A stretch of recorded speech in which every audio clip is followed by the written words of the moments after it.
আসসালামু আলাইকুম। ইনস্ক্রিপ্টের বাংলা টিউটোরিয়ালে আপনাদেরকে আবার স্বাগতম জানাচ্ছি। তো আজকের আমাদের আলোচনার বিষয়টা হচ্ছে যে পেজ ম্যানেজমেন্ট নিয়ে। তো পেজ বলতে আমরা এখানে পর্দা বোঝাচ্ছি। একটা পেজ, এটাকে আমরা চাইলে প্যানিং করতে পারি, ঠিক আছে?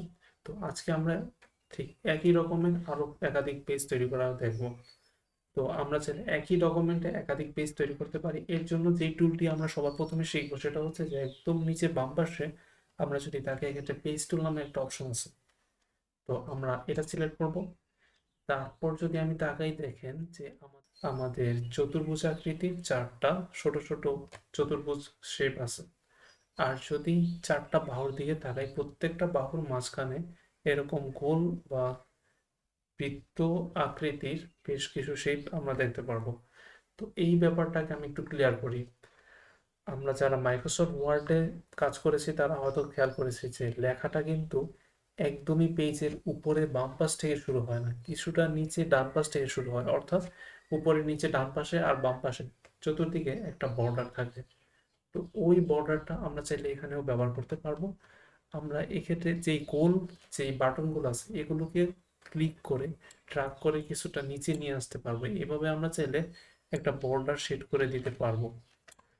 আর এই ব্যাপারটা যদি আমরা একটা নির্দিষ্ট পরিমাণ অ্যাঙ্গেলে করতে চাই, তাহলে উপরে দেখেন যে এক্ষেত্রে একটা বাটন আছে, এক্ষেত্রে আমরা বলে দিতে পারি যে আমাদের কতটুকু বর্ডার প্রয়োজন।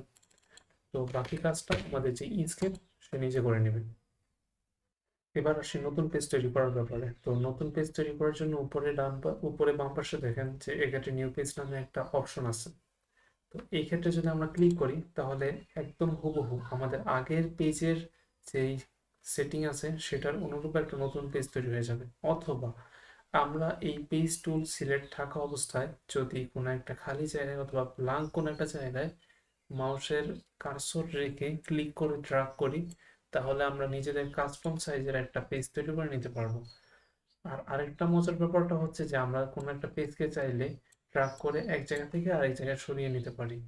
হতে পারে যে পেজের ভিতরে অনেক কিছু আছে, তো আমরা যদি এখানে একটা অপশন পাবো, সেটা হচ্ছে যে মুভ অবজেক্টস উইথ পেজ। তো এই অপশনটা যদি সিলেক্ট করে রাখি, আমাদের ভিতরে যা কিছু আছে, যা কিছু অবজেক্ট আছে, সেটাও পেজের সাথে সাথে স্থানান্তরিত হবে।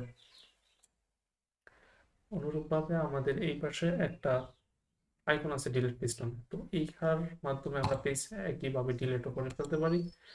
আর কোন একটা পেজে আমরা চাইলে প্রি নির্ধারিত যে ফরম্যাটগুলো আছে, যেমন এটা A4 পেজ, আমি যদি এই ক্ষেত্রে টেক্সট 1080 পিক্সেলে নিতে চাই, তাহলে খুব ইজিলি নিতে পারবো। তো এই হচ্ছে বেসিক পেজ ম্যানেজমেন্ট। আজকে এই পর্যন্তই। আল্লাহ হাফেজ।